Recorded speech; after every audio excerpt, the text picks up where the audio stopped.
Bonjour, bienvenue sur Nounia Channel, moi c'est Maoli.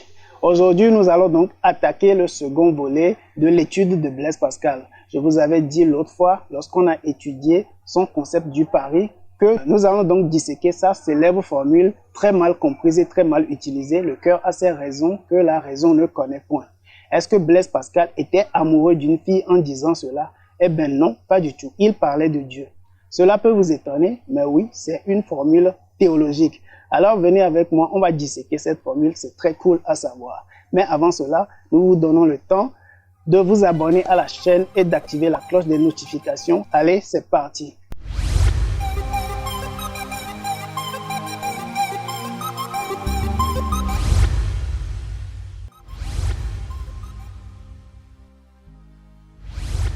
D'abord, qui était Blaise Pascal? C'était un jeune homme parce qu'il est mort seulement à 39 ans en 1662, mais même cette courte vie qu'il a eue a été très bien remplie. Déjà tout jeune, il faisait tout plein d'expériences très poussées, d'expériences scientifiques, je veux dire, en physique. Il a mis en évidence le vide en 1647, 3 ans après l'italien Torricelli. Et il a travaillé sur la pression atmosphérique à tel point qu'aujourd'hui, l'unité de mesure de la pression atmosphérique qui se fait avec cet instrument appelé le baromètre porte son nom. On parle du Pascal, de l'hectopascal et tout ça. Je crois que chacun a déjà entendu parler de ça.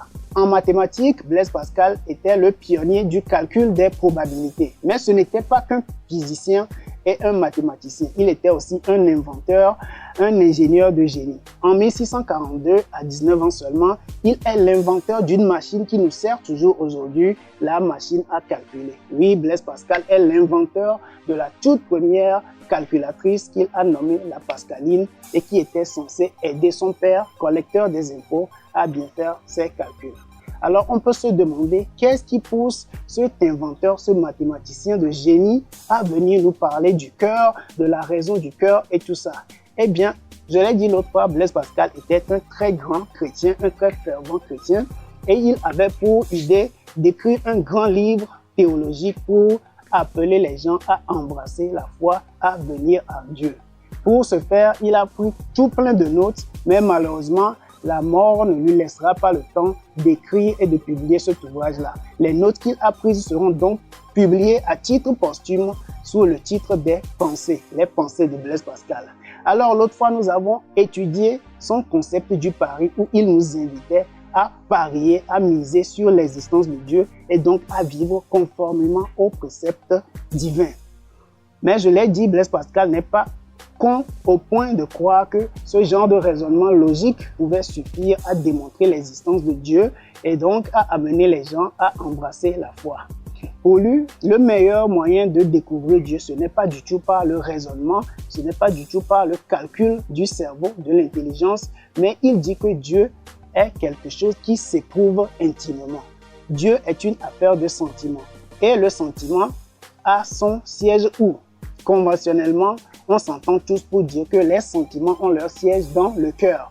Et donc, les raisons que le cœur aura de croire en l'existence de Dieu, lorsque ce cœur-là ressentira l'amour et la toute-puissance de Dieu, eh bien, ces raisons sont tout à fait impénétrables, incompréhensibles pour la raison qui calcule, pour l'intelligence qui raisonne. Voilà en quoi le cœur a ses raisons que la raison ignore.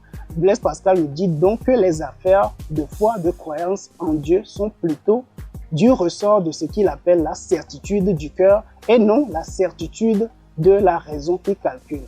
Le meilleur moyen de cerner Dieu, ce n'est donc pas l'intelligence, c'est plutôt le cœur qui ressent la présence, la bonté, la toute-puissance de Dieu. Le cœur a ainsi de très bonnes raisons de croire en l'existence de Dieu parce qu'il a ressenti, parce qu'il a éprouvé cette présence, cette existence, cet amour et cette toute puissance de Dieu que la raison, le cerveau, malgré tous ses efforts, n'arrivera jamais à comprendre. Voilà, je crois que maintenant nous comprenons assez bien cette formule et nous comprenons que Blaise Pascal n'était amoureux d'aucune fille lorsqu'il parlait ainsi. Ce n'est donc pas une formule de romance, mais plutôt une citation théologique de ce grand mathématicien, penseur, ingénieur Blaise Pascal, mort trop jeune en 1662 à l'âge seulement de 39 ans. Merci, j'espère que cette vidéo vous aura plu et que vous aurez maintenant compris toute l'ampleur, toute la profondeur de cette célèbre formule de Blaise Pascal. N'oubliez pas de nous donner des likes, de nous laisser vos avis et impressions en commentaire et d'en parler autour de vous. À la prochaine.